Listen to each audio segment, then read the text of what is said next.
بسم اللہ الرحمن الرحیم۔ السلام علیکم۔ آج کی کہانی کا عنوان ہے بڑا تندور۔ ایک وقت کی بات ہے کہ ہندوستان کے ایک خوبصورت گاؤں نورپور میں لوگ سادگی سے زندگی گزارتے تھے۔ اس گاؤں کی ایک خاص بات یہ تھی کہ یہاں کے لوگ بہت محنتی اور ایماندار تھے، لیکن جہاں نیکی ہوتی وہیں کچھ لالچی لوگ بھی چھپے ہوئے ہوتے۔ نورپور میں ایک شخص چچا نعمت کے نام سے جانا جاتا۔ چچا نعمت کا کام روٹی پکانا تھا۔ وہ تندور پر نان اور روٹیاں بناتا تھا اور گاؤں کے لوگ ان سے محبت کرتے تھے۔ لیکن چچا نعمت کی ایک عجیب خواہش تھی۔ وہ چاہتا تھا کہ اس کے پاس دنیا کا سب سے بڑا تندور ہو تاکہ وہ ایک ہی وقت میں پورے گاؤں کی روٹیاں پکا سکے۔ یہ خواہش رفتہ رفتہ اس کی ضد میں بدل گئی۔ دن رات وہ تندور کی تیاری میں لگا رہتا، گاؤں کی کاریگری کو اکٹھا کیا، جنگل سے لکڑیاں منگوائیں اور آخر کار کئی مہینوں کی محنت کے بعد ایک انتہائی بڑا تندور تیار ہو گیا۔ وہ اتنا بڑا تھا کہ گاؤں کے آدھے لوگ اس کے اندر بیٹھ سکتے تھے۔ جب تندور تیار ہوا تو گاؤں بھر میں لوگوں کی خوشی کی لہر دوڑ گئی۔ عورتیں، بچے اور بوڑھے سب یہ دیکھنے کے لیے آئے کہ چچا نعمت کیا کرنے والا ہے۔ چچا نعمت نے اعلان کیا، آج نورپور میں سب کے لیے مفت روٹیاں بنیں گی، جو آئے گا بھوکا نہیں لوٹے گا۔ گاؤں والے خوشی خوشی صف باندھ کر کھڑے ہو گئے۔ تندور جلایا گیا، لیکن جیسے ہی آگ بھڑک اٹھی، اچانک ایک عجیب واقعہ پیش آیا۔ چچا نعمت کی ضد کی وجہ سے تندور اتنا بڑا بنایا گیا تھا کہ اس کی دیواروں میں دراڑیں پڑ گئیں۔ اندر کی گرمی ناقابل برداشت ہو گئی۔ دھواں چاروں طرف پھیلنے لگا اور تندور میں جلنے والی لکڑیاں شعلہ بن کر اوپر نکلنے لگیں۔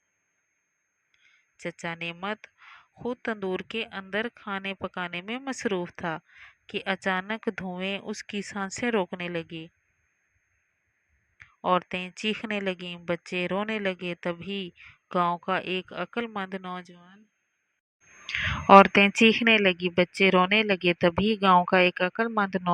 لطیف آگے بڑھا۔ وہ پانی کی بالٹیاں لے کر آیا اور لوگوں کو کہا، سب لوگ مل کر پانی پھینکو۔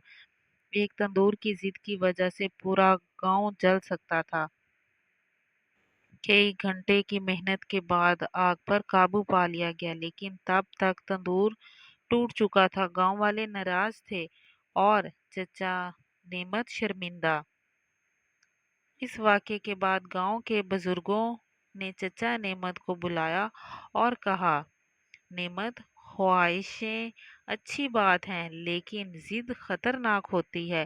چھوٹے تندور سے روٹیاں پکاتے رہتا تو سب خوش رہتے، مگر تمہاری ضد نے ہمیں نقصان پہنچایا۔ چچا نعمت نے روتے ہوئے سب سے معافی مانگی۔